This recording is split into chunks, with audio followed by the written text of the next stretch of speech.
मैं आपको याद करा दूं कि गुरुजी जन्म शताब्दी समारोह में आज से करीब 2-3 साल पहले मैं आपके पास आई थी, और यहाँ पे मैं आई थी तो उस समय मैंने सुना था कि यहाँ पे कितना अत्याचार, कितना भ्रष्टाचार हो रहा है इस देश में।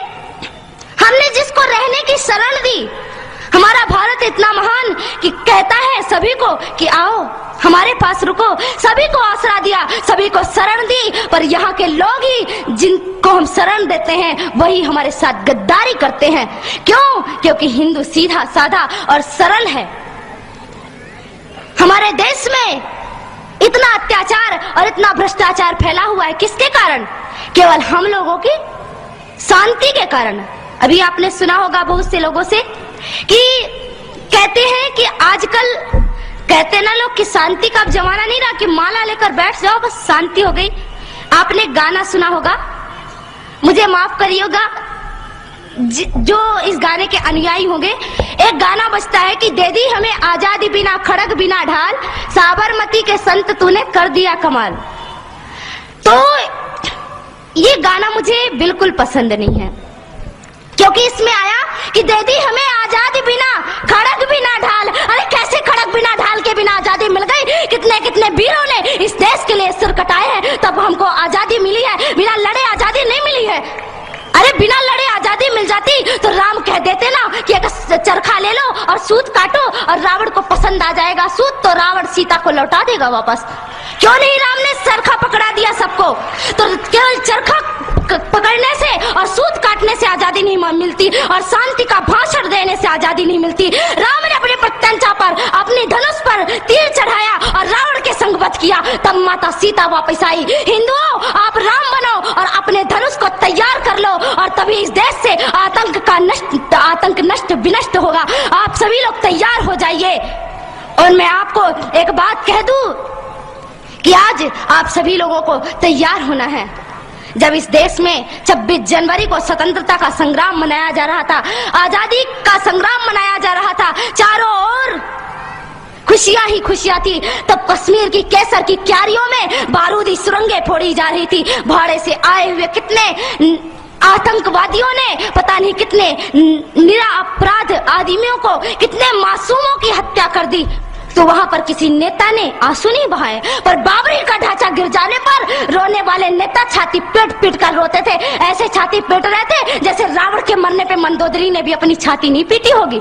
इन देश के नेताओं को देखो, ये कुत्ते हैं और ये टुकड़ों के बल पर पल रहे हैं। और मैं आपको सावधान कर दूं कि इस देश की नेता से और इस देश के कानून से सावधान रहना, क्योंकि ना तो ये हमारी रक्षा करेगा बल्कि आपको नींद की गोली दे करके और सुलाएगा कि जितना आप सोओगे उतना इसको कुर्सी में बैठने के लिए मिलेगा।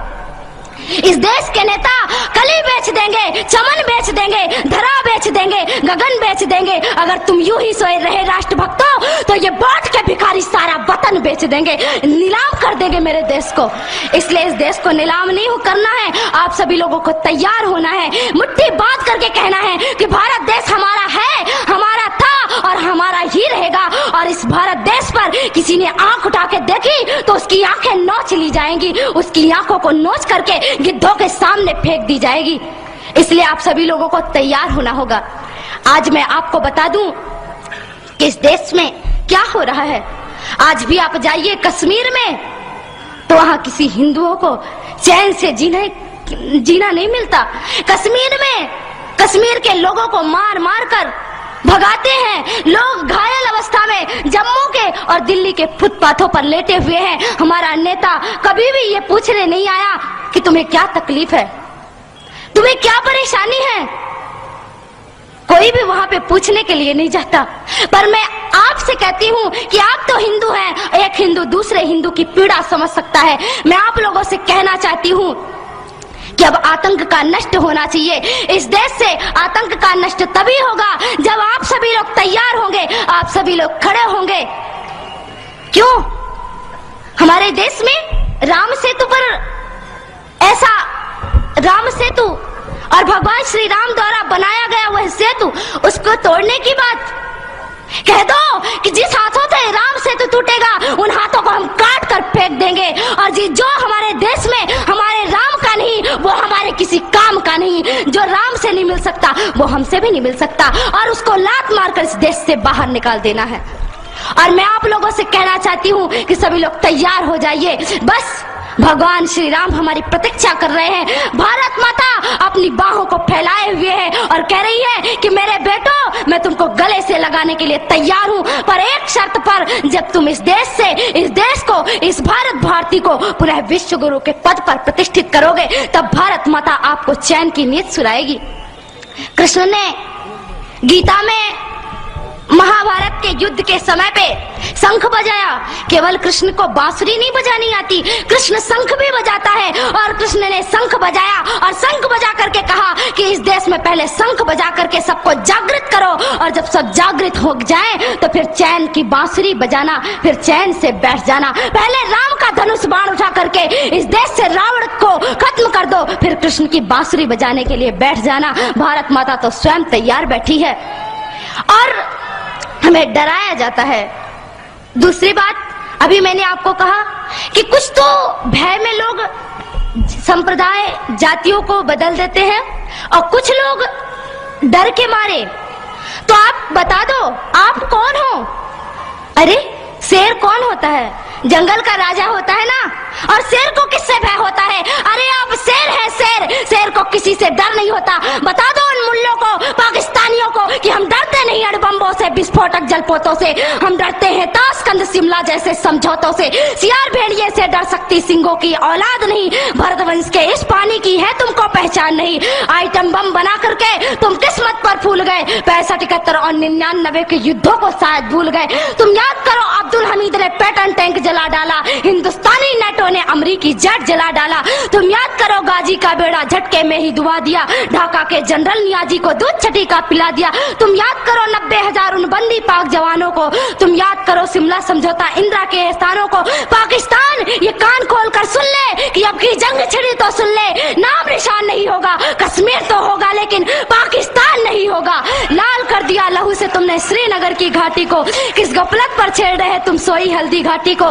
जहर पिलाकर मजहब का इन कश्मीरी परवानों को, भय और लालच दिखलाकर तुम भेज रहे नादानों को। खुले प्रशिक्षण, खुले शस्त्र है, खुली हुई शैतानी है। सारी दुनिया जान चुकी ये हरकत पाकिस्तानी है। बहुत हो चुकी मक्कारी, बस बहुत हो चुका हस्तक्षेप। समझा दो उनको वरना भभक उठेगा पूरा देश। देश अगर हो गया खड़ा तो त्राहि त्राहि मच जाएगी।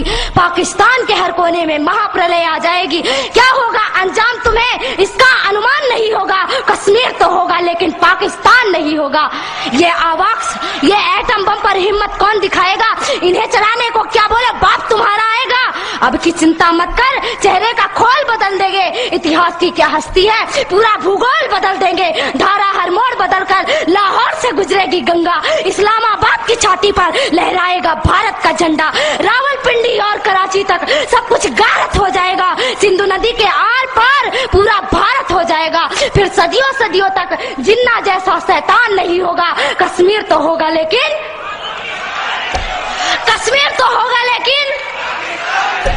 अगर आप ऐसा ही बोलते हैं तो एक दिन मैं सच कहती हूँ कि पाकिस्तान का नाम और निशान नहीं रहेगा। इसलिए मेरे देश के बंधुओं, मेरे देश के भाइयों, खड़े हो जाइए। अब खड़े होने का वक्त है।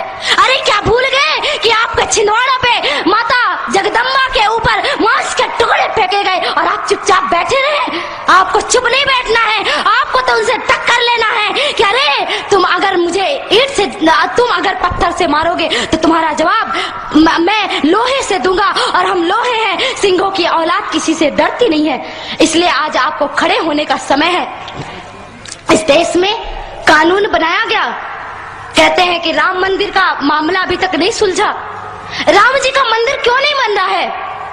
क्यों नहीं बन रहा है प्रभु श्री राम जी का मंदिर? कुछ समय पहले की बात थी, कहा गया कि कोर्ट जो निर्णय करेगी वही होगा। अरे मैं आपसे पूछती हूँ कि क्या राम मंदिर और राम सेतु का निर्णय कोर्ट करेगी, अदालत करेगी, या हमारे देश के हिंदुओं की श्रद्धा या कि विश्वास निर्णय करेगा? आप बताइए क्या निर्णय करेगा? आपका विश्वास निर्णय करेगा तो आप अपने विश्वास से निर्णय करिए। अरे इन नेताओं को और इन पुलिस वालों को छोड़ दीजिए। आप अपने से जाइए और एक एक ईंट लेकर अगर हिंदुस्तान का एक एक एक आदमी एक एक ईंट लेकर गया, तो मैं कहती हूँ कि राघवेंद्र सरकार का मंदिर कोई और नहीं बल्कि आप बनाएंगे, और केवल आपको केवल जाने की आवश्यकता है। प्रभु श्री राम का मंदिर आप बनाइए।